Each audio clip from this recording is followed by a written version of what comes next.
Bismillah. Assalamualaikum warahmatullahi wabarakatuh. Alhamdulillah wassalatu wassalamu ala rasulillah. La haula wa la quwwata illa billah. Insyaallah.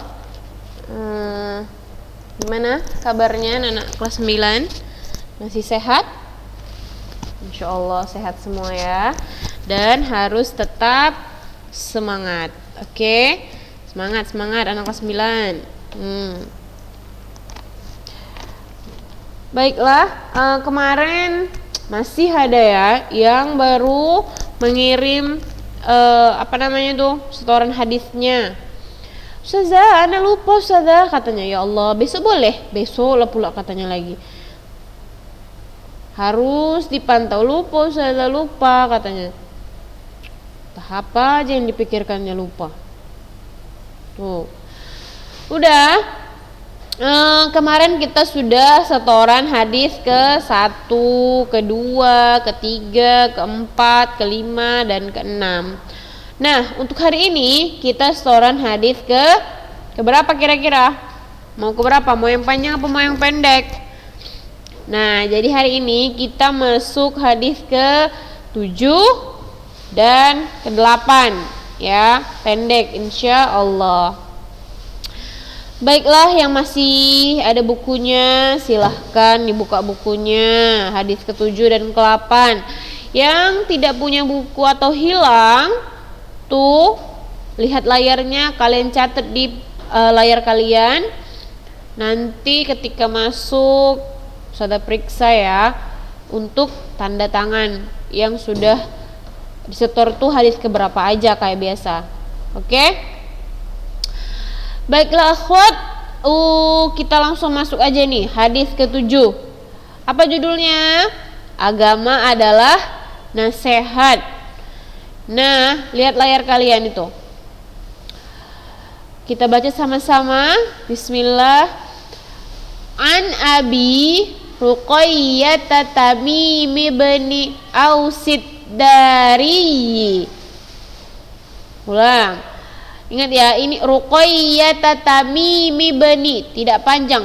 Jangan kalian baca Ruqayyah Tamimi, enggak boleh ya. Dilihat hurufnya itu bagus-bagus. Tengok. An Abi Ruqayyah Tamim bin Ausid dari, panjang, dari radhiyallahu anhu annan nabiyya sallallahu alaihi wasallam qala ad-dinun nasihah. Tengok, ad-dinu, panjang dinya ya, ad-dinun nasihah. Langsung masukkan ke huruf tasydid, nasihah, jangan lagi ada nasihat. Kenapa nggak boleh nasihat? Tamar butoh ketika dimatikan dia berubah jadi huruf H, bukan huruf ta ya. Ad-dinun nasihah. Qulna liman. Qulna liman. Qala lillahi wali kitabihi wali rasulihi wali a'immatil muslimina wa ammatihim. Rawahu Muslim. Insyaallah. Ingat ya, cara membacanya jangan dipanjang-panjangkan, jangan dipendek-pendekkan. Kita ulang dari sini. Qala ad-dinun nasihah. Qulna liman. Qala lillah wali kitabih wali rasulih wali a'immatil muslimina wa ammatihim. Ingat, ini cara bacanya wa ammatihim. Rawahu Muslim. Masya Allah, ini hadis kelas 7. Sekarang kalian kelas 9. Jadi Masya Allah, sahalallahu ilaikun. Semoga Allah memudahkan kalian dalam menghafal ini insya Allah.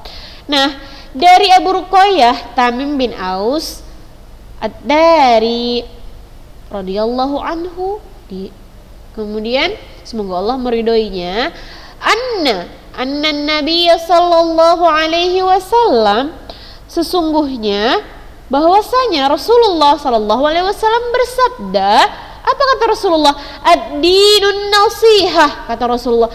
Agama ini adalah nasihat. Nah, kalian itu punya agama apa enggak? Insya Allah punya. Madinuk, apa agama kalian? Islam. Nah, sebagai umat Islam, apalagi kalian yang notabene-nya itu sekolah di sekolah agama, setiap hari kena ceramah pagi siang sore, besok lagi pagi siang sore, itu aja kerjanya diceramahi terus. Nah, mungkin ada sebagian dari kalian tuh yang dalam hatinya, asik ceramah aja pun ustazah ini, asik tiap hari ada diceramahi, di rumah lagi diceramahi sama mama ana, di sekolah lagi diceramahi sama ustazah, belum lagi kalau nanti kena kasus diceramahi sama ustadz. Apa tujuannya akhwat? Hidup ini ketika kalian punya agama Islam, memang tujuannya saling menasehati. Nah, jadi kalian hidup di dunia ini kalau nggak mau dinasehati, rupanya kalian ini sudah banyak amalnya, sudah banyak pahalanya. Jadi ketika orang atau teman kalian, ustazah kalian, ustadz kalian, orang tua kalian menasehati kalian, itu tandanya mereka peduli sama kalian. Itu tandanya mereka sayang sama kalian. Cobalah ketika kalian, misalnya nih, contohnya kalian berdiri di pinggir jurang. Kalian nggak tahu tuh di samping kalian tuh jurang. Terus ada ustazah kalian bilang, "Fulanah, anti maju sedikit. Jangan mundur jangan mundur kali. Nanti anti bisa jatuh. Di samping anti tuh jurang." Nah, itu kira-kira bentuk nasihat enggak? Nasihat. Nah, kenapa sih kira-kira ustazah kalian itu menasihati kalian supaya kalian jangan mundur kali berdirinya dari tepi jurang, agar kalian tidak masuk ke jurang.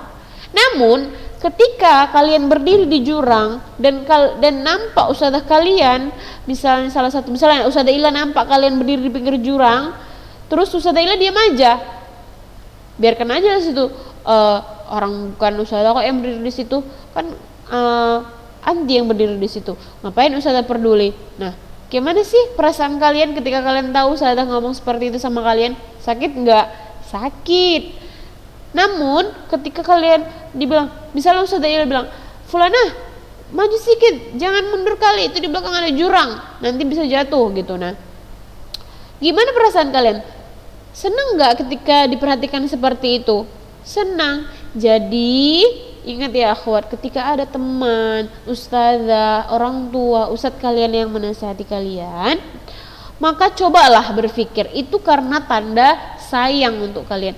Ingat apa kata Rasulullah, agama ini adalah semuanya nasihat supaya kita saling saling mengerjakan amal baik dan menjauhi amal yang mungkar. Hablum minan nas, tuh kita harus saling menasehati satu sama lain. Terus kalau kalian juga tuh apalagi selama corona seperti ini, yang kalian itu setiap hari megang handphone, apalagi kalian kelas 9, udah pasti tuh handphone udah milik pribadi, nggak kongsi-kongsi lagi sama orang tuanya kan. Nah, jadi ada teman kalian yang bilang, ada pula fulanah yang hobi kali dia nonton drakor, terus dinasihati sama temannya, "Fulanah, jangan nonton drakor aja, kerjakan tugasnya, nanti nggak siap," kayak gitu. Datang si yang dinasihati, "Suka-suka ana lah, kan HP ana, paket ana, ngapain pula anti sibuk." Nah, kira-kira bagus nggak seperti itu? Siapa juga yang akhirnya bakalan rusak? Kita. Tugas bertumpuk, nggak dikerjakan, entah apa yang dikerjainnya, mata rusak, pikiran stres, galau. Itulah kerjaannya orang-orang yang sering nonton drakor, ya enggak? Ya kan? Nah, cobalah mulai dikurangi, kerjakan hal-hal positif. Sudah kelas 9, ya kan? Itulah kira-kira. Berpikirlah kalau seandainya ada orang yang menasihati kalian, itu tandanya kalian disayang. Tuh. Oke? Nah, kata Rasulullah, ad-dinun nasihah. Nah, agama itu adalah nasihat. Kulna, kata sahabat, untuk siapa? Kata para sahabat bertanya, untuk siapa? Kata para sahabat, liman Rasulullah. Untuk siapa? Kepada siapa? Kayak itu kan. Qala, untuk Allah, kitabnya, rasulnya, terus para pemimpin umat,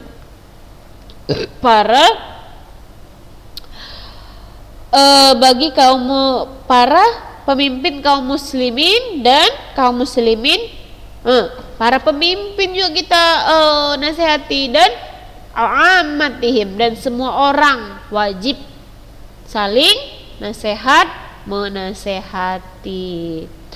Sudah rasa kalian sudah setiap hari mungkin mendengar bahwasanya kita harus saling menasehati. Tapi apapun itu, kalian mungkin sering lupa bahwasanya kita hidup ini memang saling untuk menasehati. Ketika ada teman kalian yang menasehati kalian, fulana, kalau keluar rumah itu tutup auratnya. Nah, berbahagialah ketika kalian punya teman yang seperti itu, karena itu merupakan nasihat yang sangat baik kalau ada seorang teman yang seperti itu kepada kita.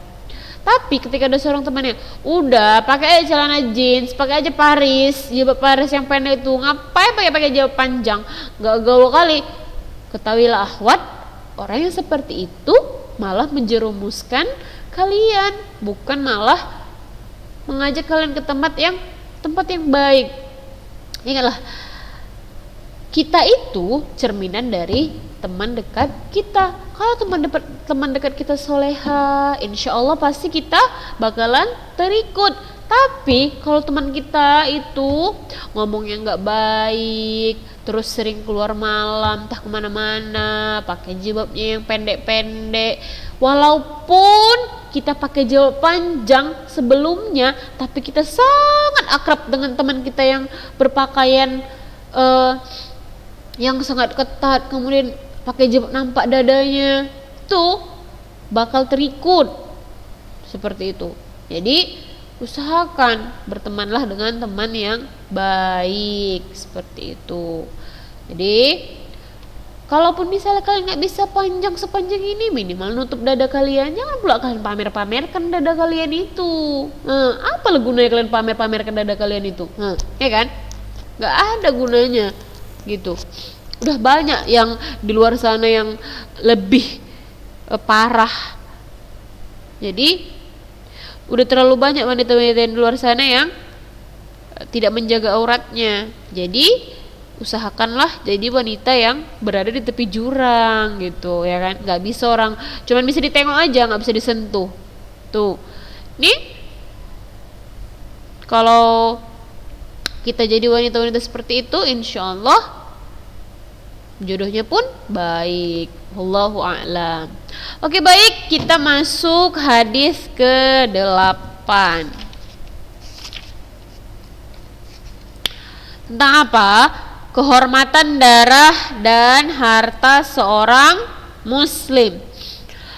Ani bin Umar radhiyallahu anhuma anna Rasulullah sallallahu alaihi wasallam qala umirtu an uqatilan nasa hatta yashhadu an la ilaha illallah wa anna Muhammadan Rasulullah wa yuqimus salah wa yu'tuz zakah fa idza fa'alu dzalika 'asamu minni dima'ahum wa amwalahum illa bihaqqil Islam wa hisabuhum 'ala Allah ta'ala.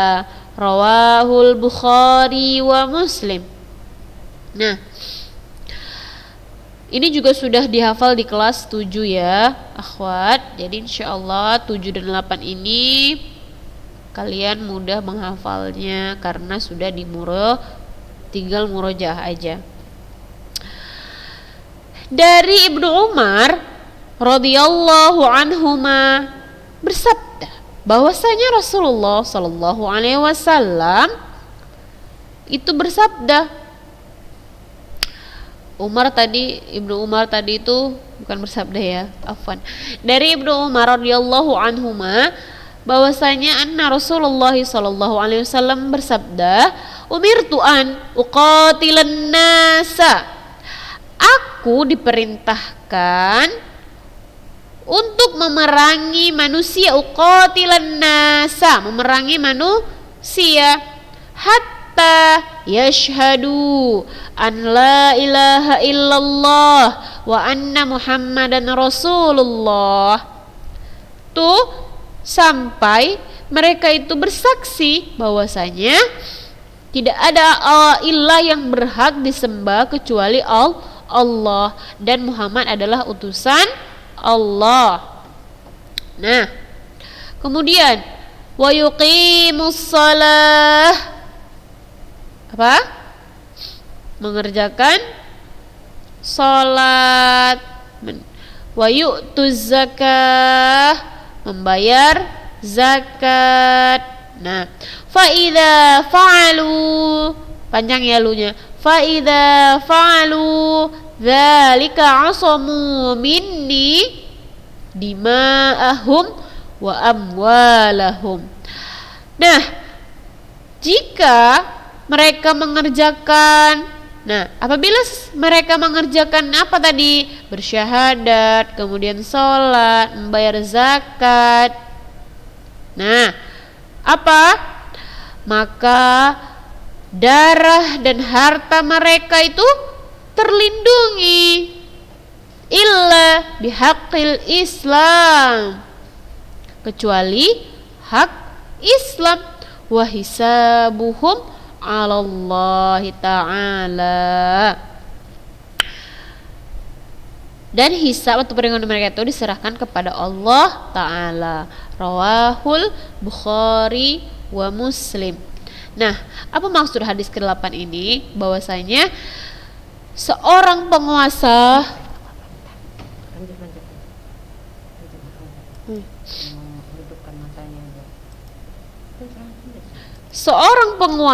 itu wajib mengajak orang-orang kafir dari kaum musyrikin itu untuk masuk Islam. Nah, jadi seorang pemimpin yang kafir itu ketika mereka melihat orang-orang melakukan tindakan-tindakan yang musyrik, kemudian mereka itu wajib melakukan untuk masuk Islam dengan cara apa?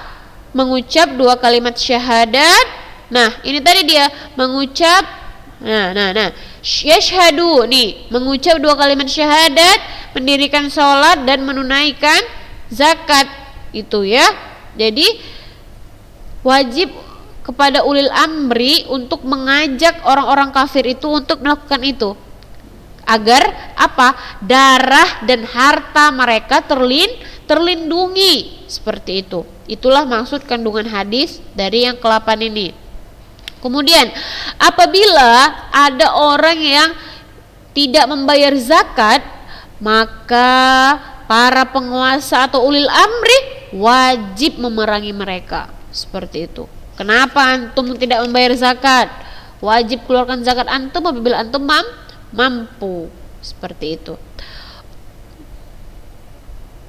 Nah, kemudian orang yang sudah mengucapkan 2 kalimat syahadat, maka wajib meyakini bahwasanya Allah lah yang wajib disembah, dan ajaran Nabi Muhammad sallallahu alaihi wasallam itu yang harus dilaksanakan atau dikerjakan. Jangan pula dia udah ini orang Islam, kata dia. Ana ini sudah mengucap 2 kalimat syahadat, tetapi dia malah menyembah selain Allah. Maka itu termasuk perbuatan yang syirik. Nah, kemudian orang yang sudah mengucap 2 kalimat syahadat, maka wajiblah dia mengerjakan sholat, kemudian menunaikan zakat, dan mengerjakan amalan baik yang lainnya. Nah, terus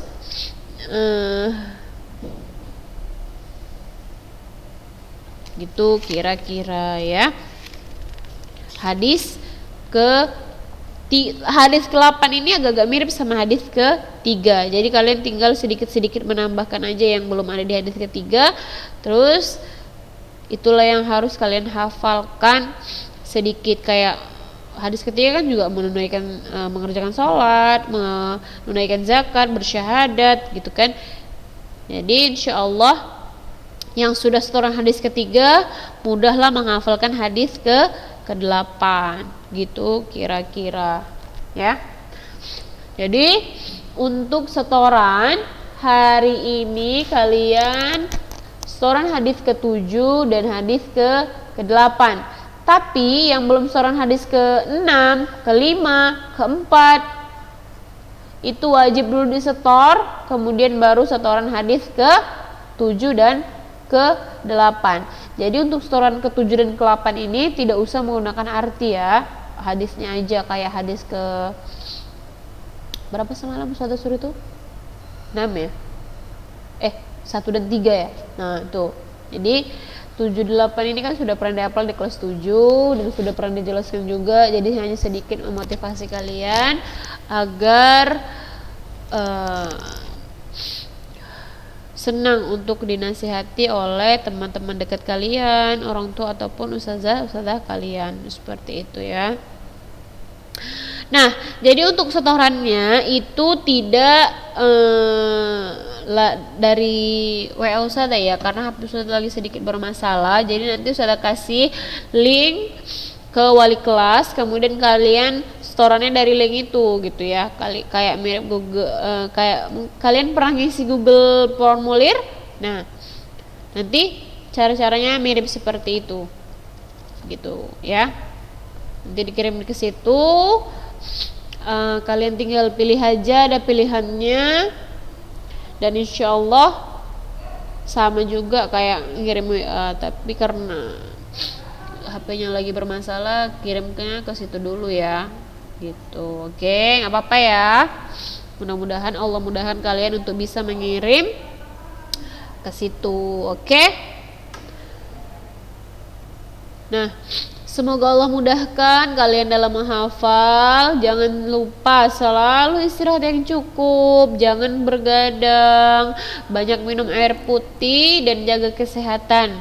Oke, anak kelas 9, semoga kita cepat bertemu karena Ustazah udah kangen sama kalian. Oke? Jangan lupa baca doa kafaratul majlis. Subhanakallahumma wa bihamdika asyhadu an la ilaha illa anta astaghfiruka wa atubu ilaik. Assalamualaikum warahmatullahi wabarakatuh.